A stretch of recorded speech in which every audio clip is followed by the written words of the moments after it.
жайыттар маселеси Кыргызстандагы эң социалдык нааразычылыкты жаратуучу маселе. Биз мындан абдан этият болушубуз керек, абайлашыбыз керек. Азыр алдын ала теге бираз жакшы тезирээк иштеген азаматтар биринчи жазылып калат экен. Талант Турдумашев, мен сизден суранам. Жарыш сөзгө дагы, суроого дагы жазып койсоңуз. Рахмат. Рахмат. 5-ші микрофон. Бүтүн Кыргызстан Мадумаров. Урматтуу кесиптештер, урматтуу өкмөт мүчөлөрү. Экинчи окууга алып келгенде дагы Талант Турдумашев моомдай режимде болуш керек. Жана Алмаз Акымжанович айтып атпайбы? Могул жерде сүйлөгөн депутаттардын ар биринин сунуштары кириш керек. Эреже ушундай. Эреже ушундай, экинчи окуунун эрежеси ушундай. Анан комитеттин төрагасы дагы бул сунушка каршы болбогондон кийин добушка койбой туруп эле кайтарып жибериш керек. Ошол экинчи окууга даярдалышы керек. Мүмкүн парламенттик угуу өткөрүү керек. Жерлерден айыл өкмөттүн жетекчилерин, жайыт жанакы коомдордун жетекчилерин алып келип, алардын да пикирин угушубуз керек. Мен жана сөзүмдүн башында айттым, социалдык чыңалууга алып келе турган маселе ушул. Анан моомдай кылабыз, бак тигебиз, тигинтебиз, минтебиз. Завод, фабрикаларды менчикке берип атканда дагы дал сизге окшоп сүйлөгөн. Жок, эч ким сөз көрбөйт. Ошол багытта кетет. Кастрюль чыгарган кастрюль чыгарат, тарелка чыгарган тарелка чыгарат деп. Натыйжада базарлардын бүтүндөй баары эски заводдор менен фабрикалар. Оштогу Наса завод эмне болду? Келечек базары болду. Бишкектеги жанакы КСКлар эмне болуп атат? Тигүүчү фабрикалар эмне болуп атат? Ошондуктан башын кылтыйтып чыгарып койгондон кийин ар жагыны жана бир кесиптешибиз туура айтты. Калган жагын өзү жол таап алат. Ошондуктан добушка койбой эле экинчи окуу режимине кайтарып жиберишиңиз керексиз. Комитеттин төрагасы макул болду. Рахмат. Рахмат. 4-ші микрофон. Мага бир дагы шайлоочу кайрылган жок, ушул мыйзамды колдоп кой депчи. Бир дагы шайлоочу кайрылган жок. Бир да дыйкан кайрылган жок. Ачык сөздө. Ошон үчүн жана Адахан айткандай жакшы сунушту берди. Биз ушул жерде айткан маселелерди силер жазып алып, анан мыйзамга киргизиш керек да ушул комитет менен чогуу министрлик. Бу жерде министерствонун өкүлдөрү бизге туура эмес маалымат берип атат. Мындайча айтканда депутаттарды вообще алдап атат, мындайча айтканда.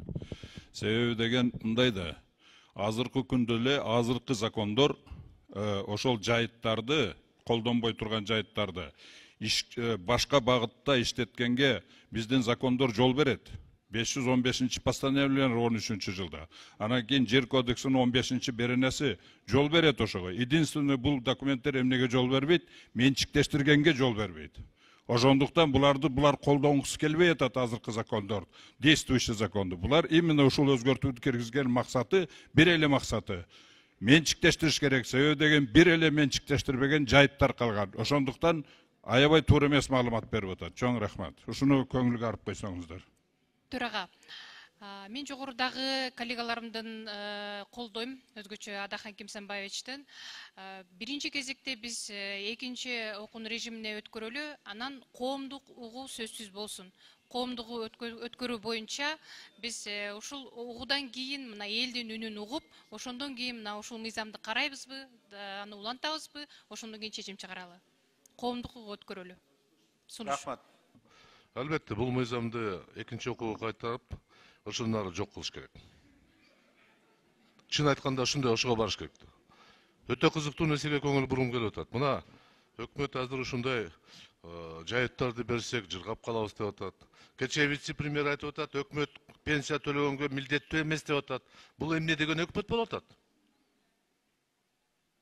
Негизги бул элге арналган өкмөтпү?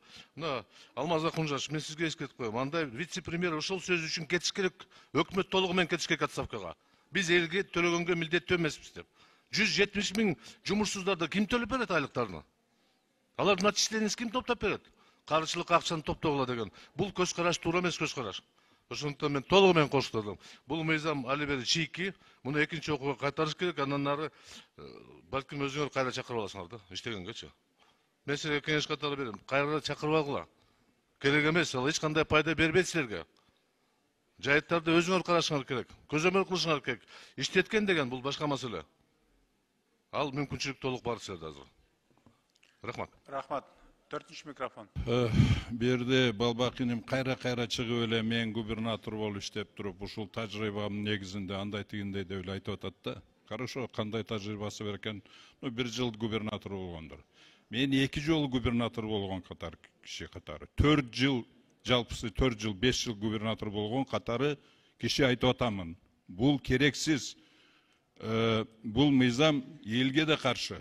Мамлекетке, улутка дагы каршы мыйзам. Ошондуктан муну колдобош керек вообще. Чынын айтканда. Рахмат чоң.